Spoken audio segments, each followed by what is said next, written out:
welcome back to... Hands down, gentlemen, hands down. Whoa, wait for the big encore. Welcome back to our series... Get the hand down, Mama, come on. Right? Our series about the history of the GBHL. And today we have the awesome, the fantastic, the whole English vocabulary, nice guys. We have Mr. Dan Entwistle and we have Mr. Sam Jeffrey. And they're here to tell us... Yay! They're here to tell us about the foundation, the beginning of the GBHL, Facebook, and potentially the league, etc. And why is that?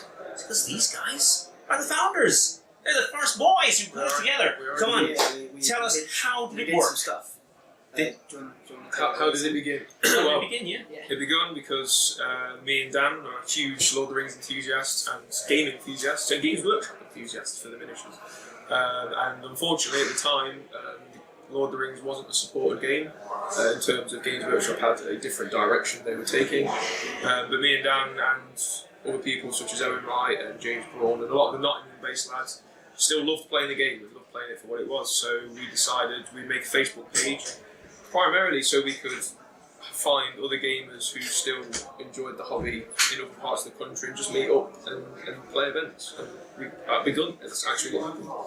Yeah, it was sort of one afternoon.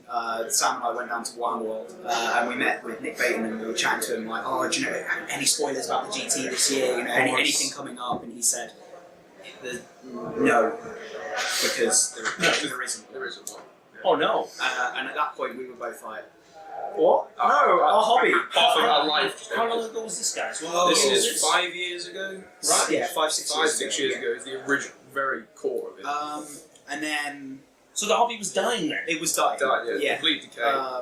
So I went home and I messaged Sam after we were home and I was like, I'm going to set up a group and I'll add everyone you know that still plays the game and let's try and get people together. Let's try and set up an independent scene. Because I knew it was working with other game systems, like there's a lot of 40k and Fantasy Age of Sigmar that all was going strong at the time. So Age of Sigmar was I know what you mean. Fantasy, we were all going strong independently. So I added Sam, and Sam added a bunch of what was the TLA forum at the time. So Craig Johnson. Yeah, the Last Alliance. Oh, right, Okay. Similar to the group of the old hardcore gamers who still liked to play the game. I see. He added, and then Craig Johnson. Is a name that a few of the older members of the community will know. He added a huge number of players from the TLA for us. He was sort of the first person who ran an event. It was at Warhammer World, but it was a non-Games Workshop event. Yeah. And there was around 20 to 25, which was at that point was exceptional numbers. Yeah. Right. Really, really good numbers. And we ran a few games at the old Maelstrom Games in Mansfield. Yeah, which is basically where that? Yeah. equivalent to Slayer. Yeah. And they weren't great events in terms of numbers. We literally only got the Nottingham lads to those events, but they were events. And then we slowly moved out to Stockport. When would this be? 2006? 2007? Oh no, later than that. Later. Oh. Four years ago, maybe? 4 years ago, I'd say. So you guys now have been struggling really to get the Hobbit still alive, getting a few local lads together. Really struggling. Sending that. What were your communication levels like at that point? Well, Sam and I would talk a lot anyway, because we've been friends for God knows how long time. Why? Yeah, I question it every day. I've no doubt he does as well. But it was very much like we chat most days anyway. And when it came to organising the events, especially the early ones, it was constantly chasing people like, can you come? Right. I think our first event had 11. Yeah, the ones we did in Stockport. Oh, the ones we moved to the Stockport. It was a big venue. We thought it was Northwest Gaming Centre. Northwest Gaming Centre. Yeah. For anyone who doesn't know that. And it was kind of like a hub where we could attract. There was a lot of Manchester players at the time who like actually and some of them turned up, some of them pulled out. But actually, the biggest contingent of people we got were the Scott guys. Yeah. David Reed, Alan Liddell, and Alice from Worcester Home came all the way from Scotland for a 10-player event. So big shout out to them. They are a big part of Scotland. What it is now. And from that, I think after that, we did 2 events at the Northwest Gaming Centre, and then Jamie decided he would try and promote it more, and he made the YouTube channel. Yeah. And so the GBHL podcast channel started when in 19... Sorry, 1951. Sorry, Jamie. We're not that old. Yeah, no. 2000 and what year are we in now? 16, 11, so 12? probably 11 or 12. 12 sounds safe.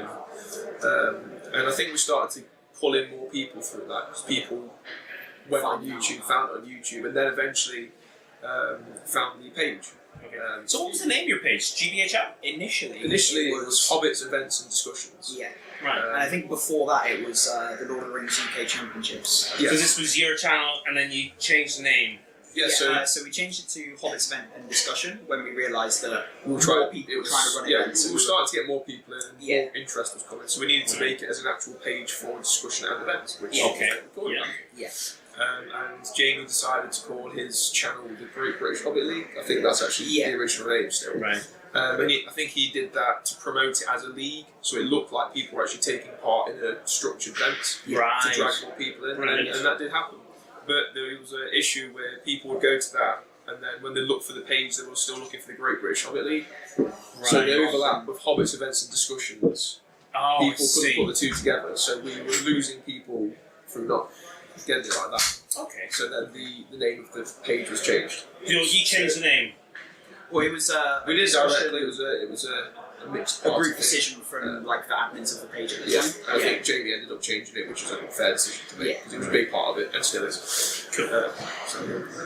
So, let's talk about leagues themselves. We now have the whole Facebook page sorted. We have the podcast tied in. They're totally separate, but they're working together for the same common goal. And thumbs up to Jamie for organising that from day one. How did the league come together? That was Nicolaj, really.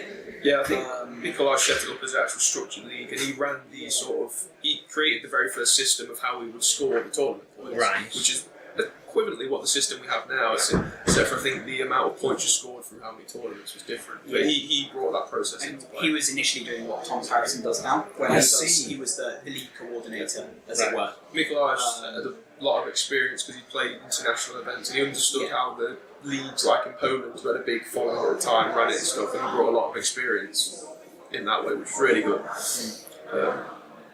So yeah. Brilliant. Yeah.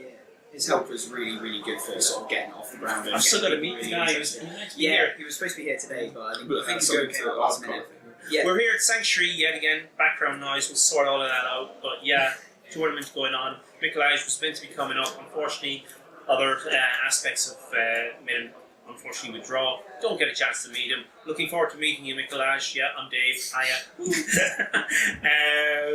So I just want to recap because we're going to do a video with Jamie Giblin, and I'm hoping to do one with Mikolaj eventually, and the whole series will be complete. But with this now in place, we can start getting this series out. What are your thoughts about other leagues throughout the world?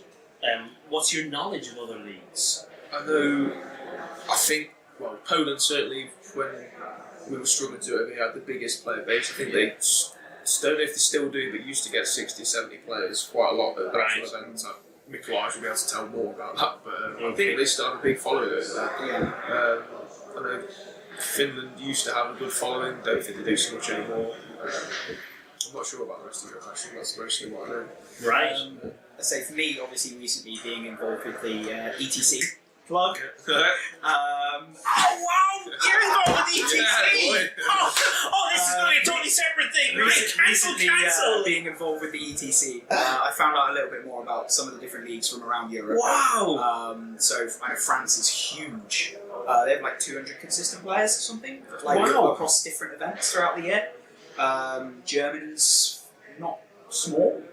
So hang on. Before we continue, you're actually saying that The Hobbit has now expanded and been kept alive by, no disrespect, you guys, but because of that, and because perhaps the Facebook page may also have been inspiration and assistance and supporting, has allowed other countries to create their own leagues, and you're saying that there's some big stuff in Europe.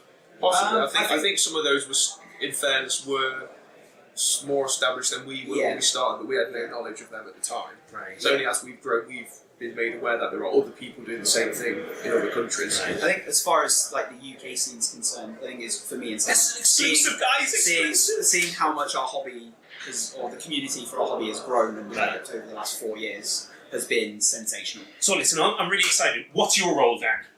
Because I've In seen what? a post in the ETC. I've seen you've been put down as. I'm the vaguely attractive face of it. Woohoo! And what's your role? I am Team England representative. And with Owen Wright. exclusive, we need to get these two guys on a video. Not him. He's only a face. Get the other I'm two just guys. a mildly attractive face. Listen, guys, if you want to know anything more about the ETC, now that I have two guys here, unfortunately, when you like, subscribe, and comment below, it'll be maybe a couple of days later, so it's going to be late to ask him now, blah, blah, blah, blah, blah, blah, blah, blah, blah, blah, blah. And that comes from, it's a line from a film, blah, blah, blah, blah. So, what we're going to do is hopefully sit down again when we have more information, because I've seen your marketing strategy. I've seen what you've done. Yeah, apparently this is all over the world at the Little bit moment. of a tease. That's the plan. Little Wow. bit of a tease. That's the plan. So they have pre-warned me that they're not going to tell me anything more about the ETC, so hopefully we'll get a different video together. I hope you've enjoyed this, and for my part, thank you very much, Mr. Sam Thank you, Dave. Jeffries. Thank you very much. And thank you very much, Mr. Dan. I nearly said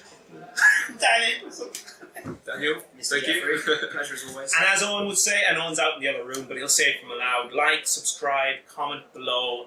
Yeah, been great seeing you again, guys, and thank you very, very Thank much. you. Take care. Support the hobby. Okay. Nice one. Cool. Wow, the ETC, you must be all excited about that. That was a good way to do that. Shameless plug. That was very good. I'm very good at shameless. That was quite good, actually. I wasn't even going to say shameless plug.